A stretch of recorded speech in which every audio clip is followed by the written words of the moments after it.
월요일 새벽 예배를 하나님께 올려드리겠습니다. 오늘 하나님께서 우리에게 주신 말씀은 신명기 23장 19절에서 25절까지 말씀입니다. 내가 형제에게 꾸어주거든 이자를 받지 말지니 곧 돈의 이자, 식물의 이자, 이자를 낼 만한 모든 것의 이자를 받지 말 것이라.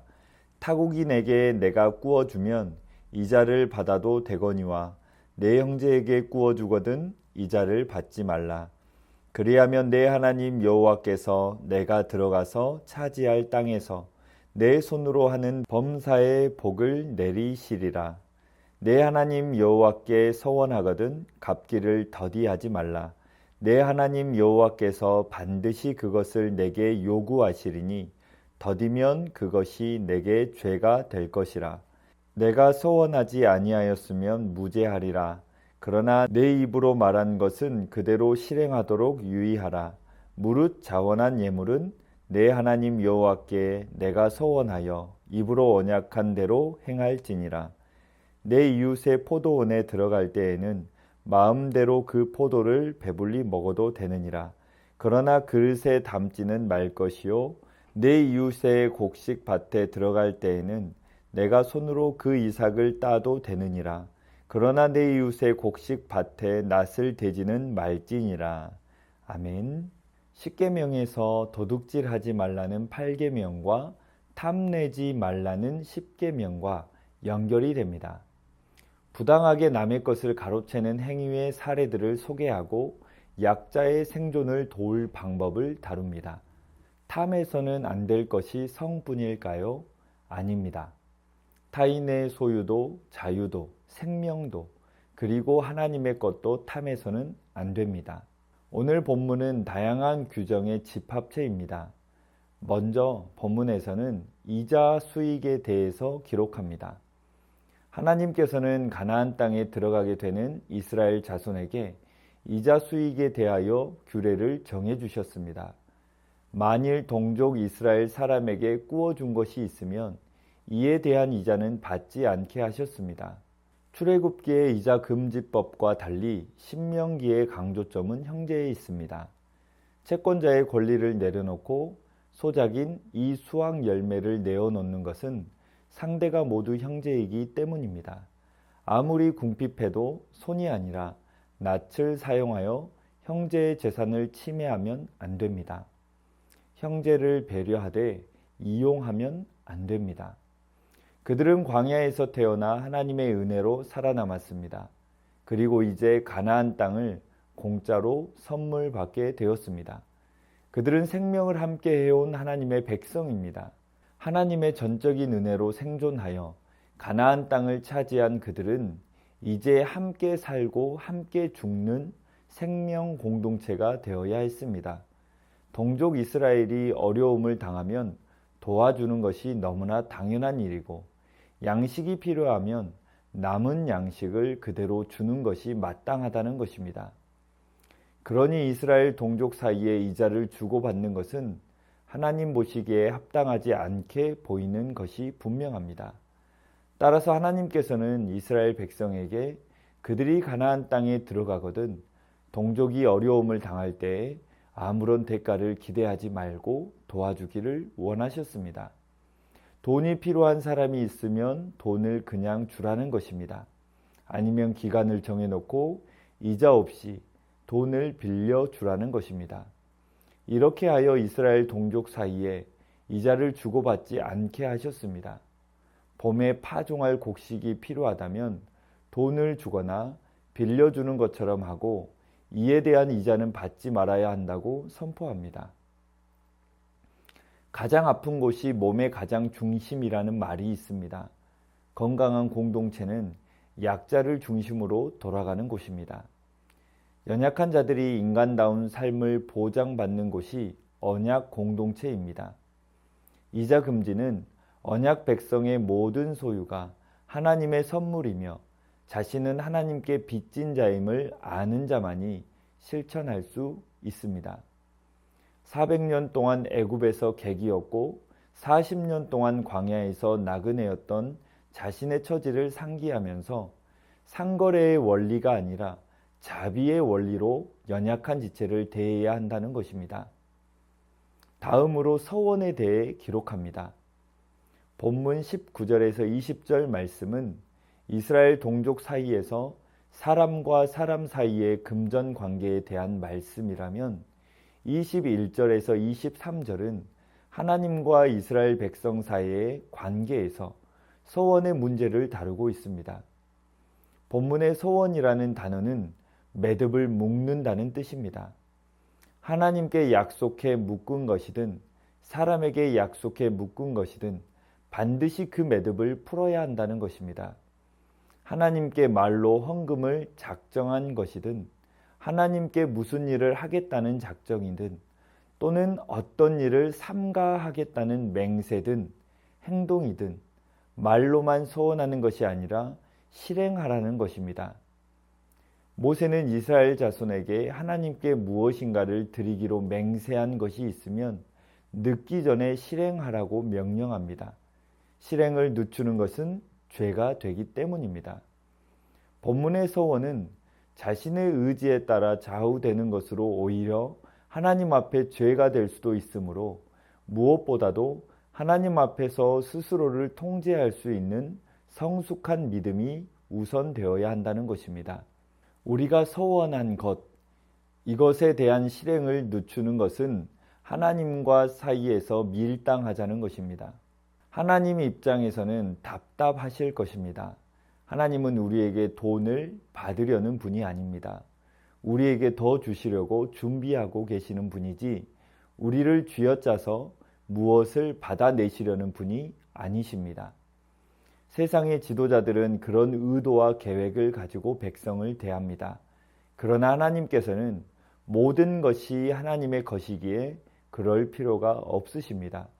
모세는 이스라엘 백성에게 서원을 하지 않으면 죄가 없다고 증거합니다. 서원에 신중하라는 것입니다. 그러나 서원을 입으로 선언했으면 실행하는 것이 옳습니다. 신명기를 읽어가다 보면 사회적 약자를 배려하는 율법들이 상당히 많다는 것을 알게 됩니다. 본문의 24절에서 25절 말씀을 보면 이 율법도 굉장히 인상적입니다. 타인의 포도원에 들어가서 포도를 배부르게 먹어도 되고 타인의 곡식 밭에 들어가서 한 손 가득 이삭을 따도 상관없습니다. 또한 추수 후에 깜빡하고 밭에 두고 온 수확물은 다시 찾아올 수 없었습니다. 그것은 나그네와 고아, 과부들의 몫이라는 것입니다. 추수 작업을 너무 꼼꼼하게 하지 말고 생계가 어려운 사람들을 위해 적당히 남겨두라는 것입니다.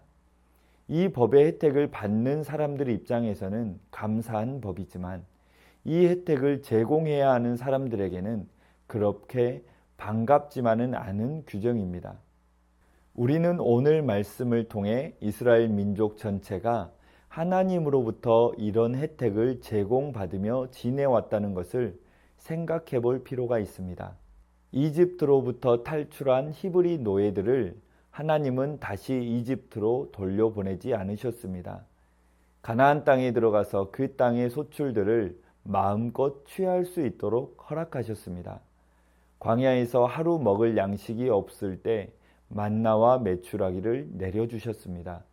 심지어 하나님께 반역한 날의 다음 날도 어김없이 주셨습니다.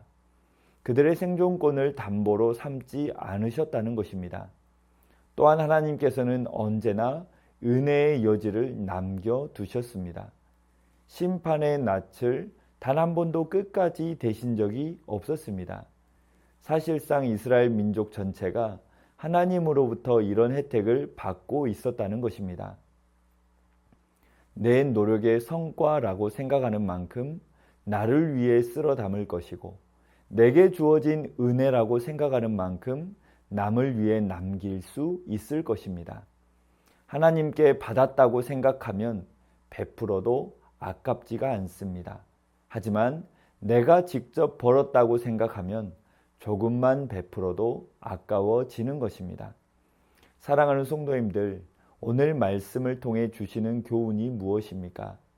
내가 하나님께 모든 것을 받았다고 생각하면 하나님께 너무 감사해서 서원이 가능합니다. 실행도 가능합니다.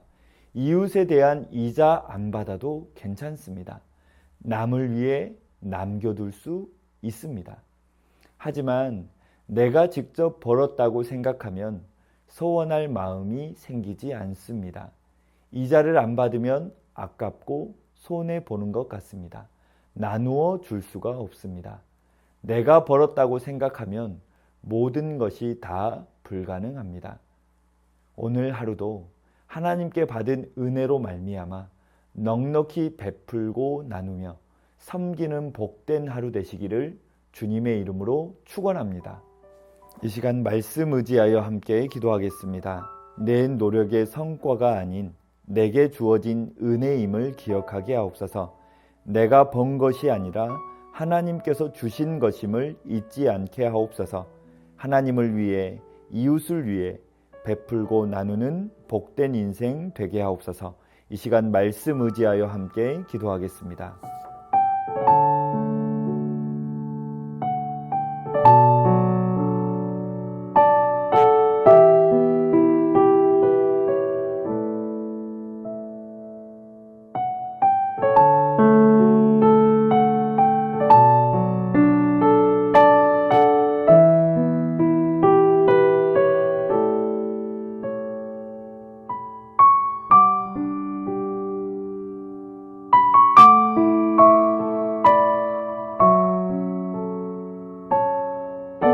계속해서 나라와 민족 위하여 함께 기도하겠습니다. 정치, 경제, 사회, 문화를 하나님께서 친히 다스려 주옵소서. 의료 대란으로 치료받아야 할 환자가 방치되지 않게 하시고 속히 해결 방안이 모색되게 하옵소서. 총선에서 하나님을 경외하는 자들이 세워지고 국민과 국익을 위해 일할 수 있는 일꾼들이 세워지게 하옵소서. 이 시간 나라와 민족 위하여 함께 기도하겠습니다.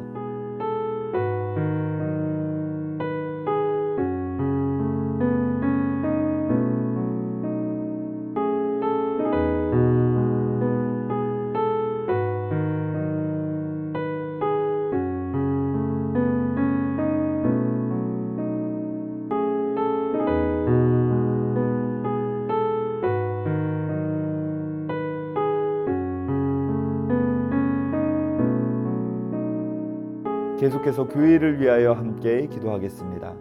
에덴을 향해 방향을 정하고 하나님만을 신뢰하는 새순교회 되게 하옵소서. 담임 목사님의 영육을 강건하게 하시고 새 힘을 더하여 주옵소서. 다음 세대들을 붙들어 주시고 세상 속에서 빛과 소금이 되게 하옵소서. 이 시간 교회를 위하여 함께 기도하겠습니다.